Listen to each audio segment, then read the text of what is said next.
Hi, everybody knows about the 4 phases of dental care, or any sort of care, or anything that we're gonna have a project. Any project you have starts with the same thing, examination. Whether there's a leaky roof, or your walls falling down, or you're treating a mouth, or someone has cardiovascular disease, you have to perform an examination. We'll talk about that in future videos. We have in previous ones as well. Once you have the examination done, then you go ahead and you come up with a diagnosis.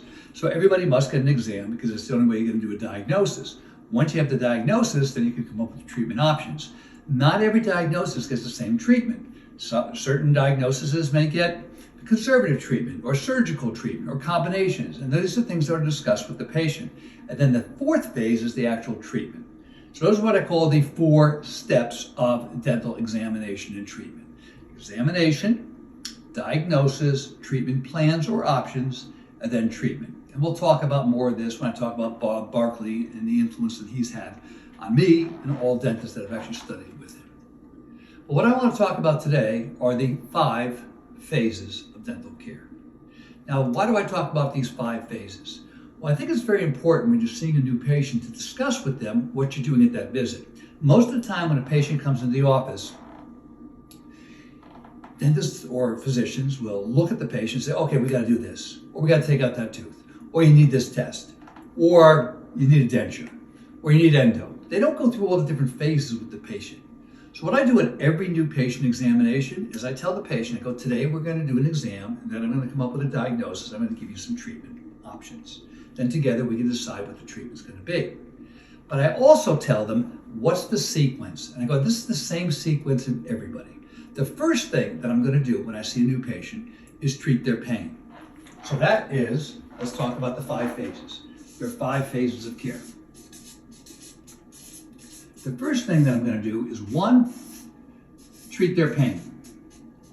So what if they don't have pain? Well, I ask them, I go, do you have any pain? They go, well, this tooth is hurting me. Then I'll do a deep dive into that area and I'll take care of that. So that's emergency care. I don't want anybody to leave my office after their initial visit with pain. So that's step 1. But once I treat the pain, what's the second step? Treating infections.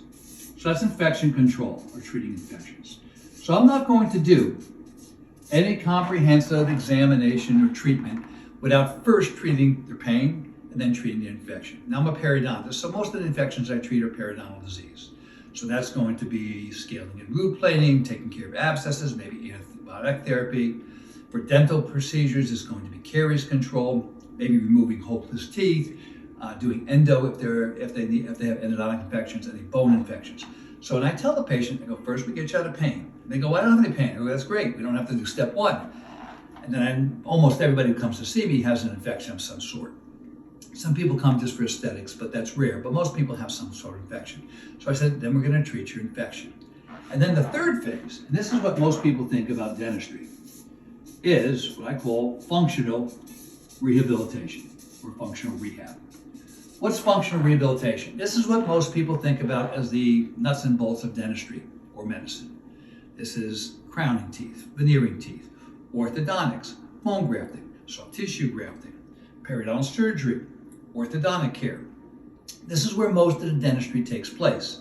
But none of that dentistry is performed until the patient's out of pain, until they're disease-free, they have no infection. The 4th phase, which a lot of people come in for, is for aesthetics. And most people will come in, they say, you know, I want a better looking smile. I go, that's fine. We'll give you a better looking smile, but I gotta get you out of pain.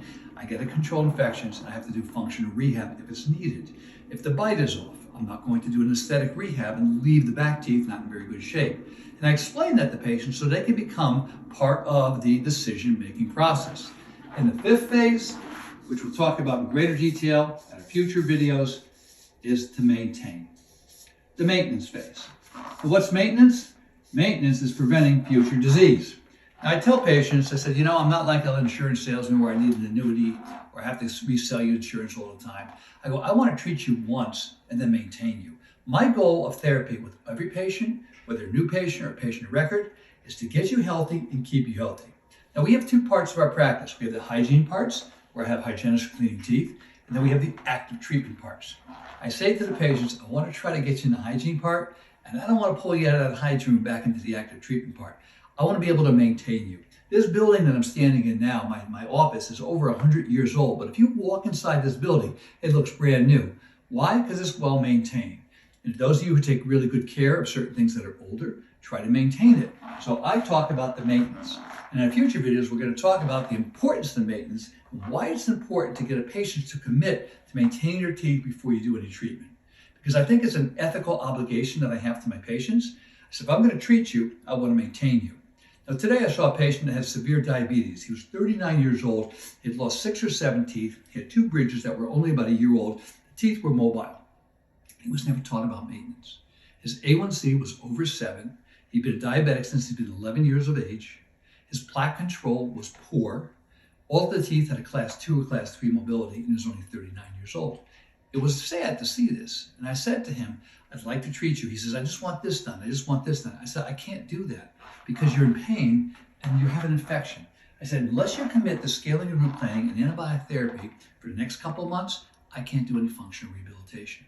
I didn't give him a choice. You don't have a choice when you have an infection. You have to treat the infection. It's the way I was taught in school. It's the way the textbooks will teach you. And in my philosophy, it's the way I should be treating everybody. So that's just a quick review. I do talk about these 5 phases. At every first visit, I tell patients this is the way I'm going to treat. And guess what? I send them a letter, which I talked about before. They'll get a full letter talking about all this.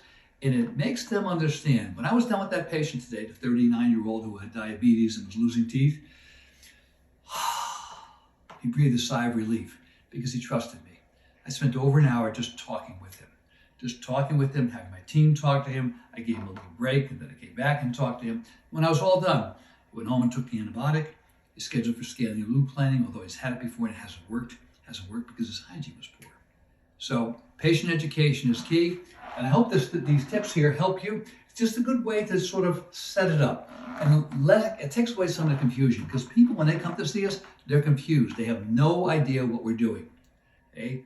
They go in there and it's like Dorothy and the Tin Woodsman and the Lion, the Scarecrow and the Wizard of Oz. They don't know what's going on.